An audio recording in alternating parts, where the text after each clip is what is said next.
History books often paint the birth of modern Japan as a swift, inevitable step toward progress, a clean transition from feudalism to empire. But the reality was far more sinister. Behind the grand proclamations of the Meiji Restoration lies a trail of blood, broken oaths, and a brutal civil war that nearly tore the nation apart. For 260 years, the Tokugawa shogunate had ruled with an iron fist, keeping Japan locked in a frozen past.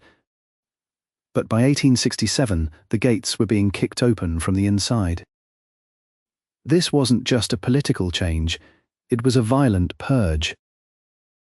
But what was the cost of this so-called New Japan? And who were the men willing to kill their own brothers to build it? The revolution began not in the emperor's court, but in the shadows of backroom deals. The two most powerful domains in Japan, Satsuma and Choshu, had been bitter enemies for centuries. They loathed one another, yet they shared a common hatred for the shogunate. In 1866, a legendary ronin named Sakamoto Ryoma brokered a secret alliance between them. This was high-stakes political espionage.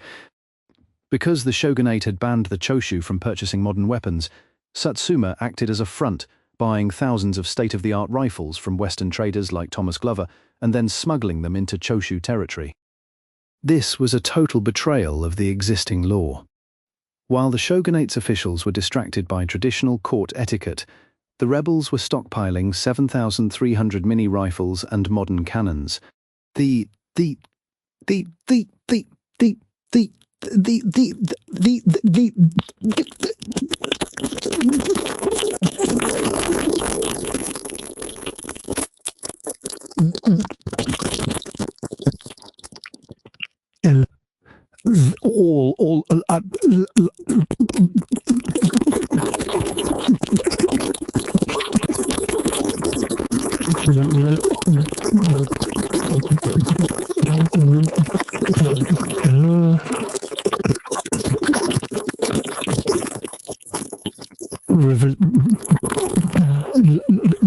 Was all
The rebels weren't just planning a protest, they were preparing for an industrial-scale slaughter.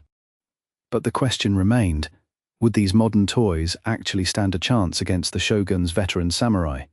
The answer would be written in the mud and blood of the coming months. As 1868 dawned, the secret was out, and the shogun, Tokugawa Yoshinobu, realized too late that his rivals were no longer fighting with swords, they were fighting with the future.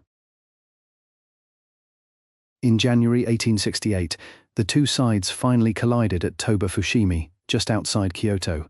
On paper, the shogun should have won easily.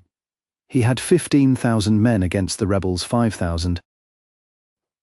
But numbers don't tell the whole story.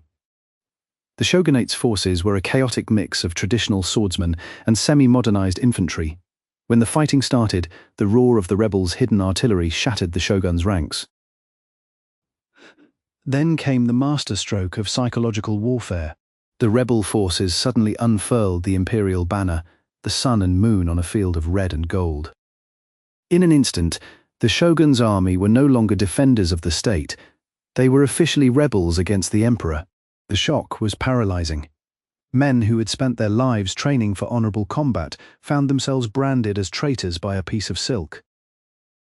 Panic spread like a virus.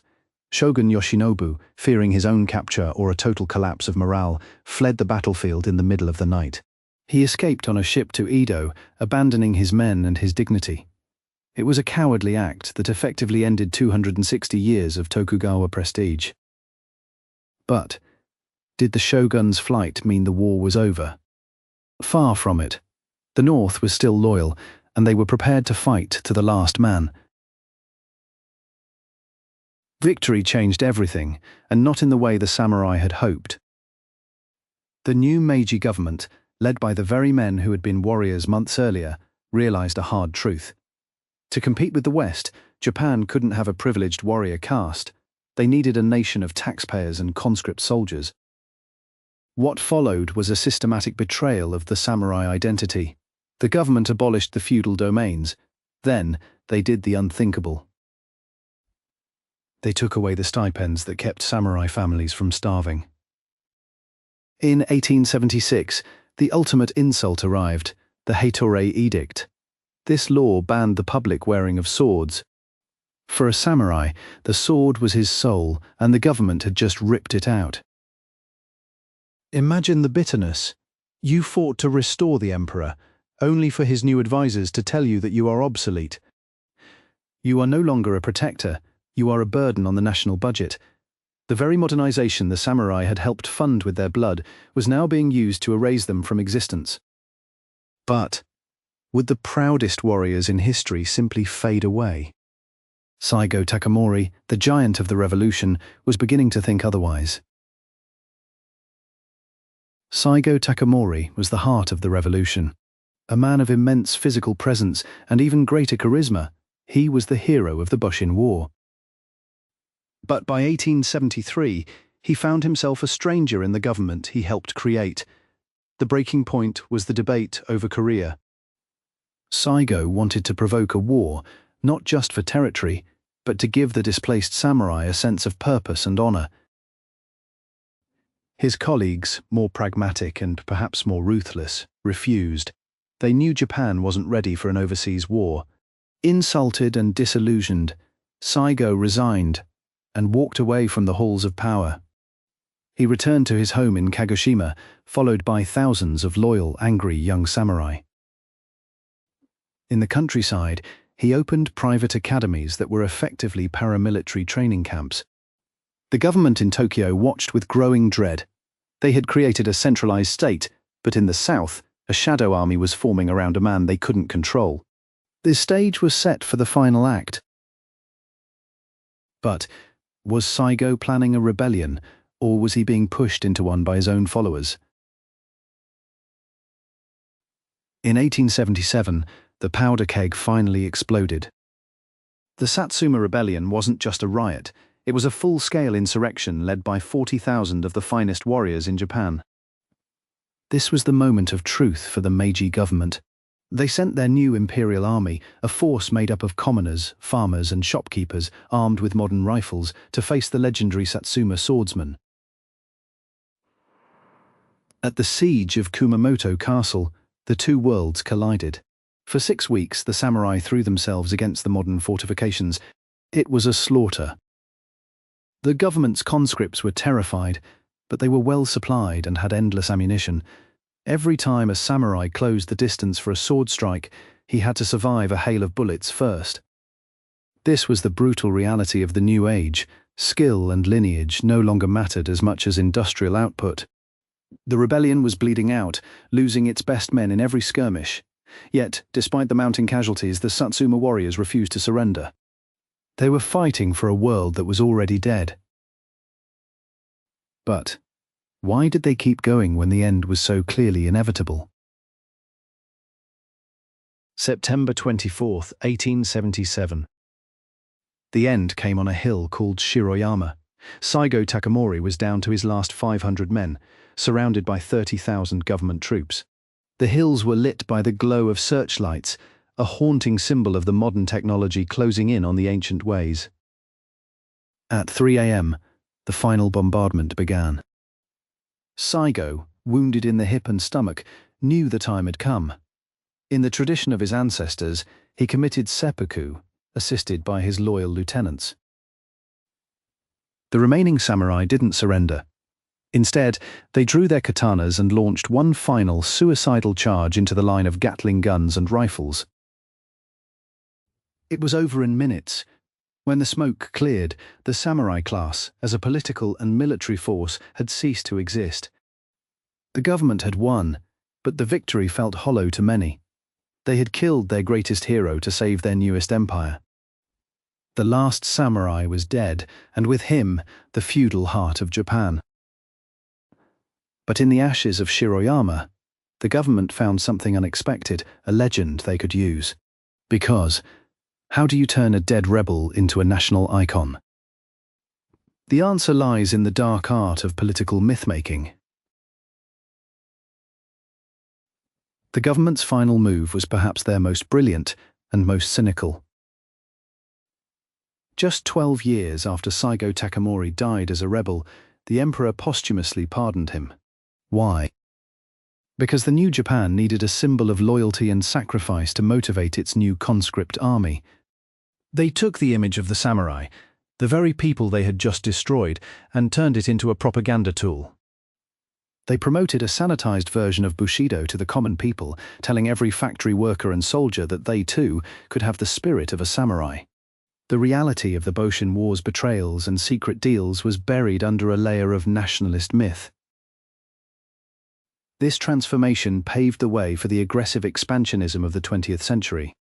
The tragedy is that the last samurai fought to preserve a specific caste, but his memory was used to turn the entire nation into a weapon. So, what if Saigo had won? Japan might have remained a fractured feudal state, vulnerable to Western conquest.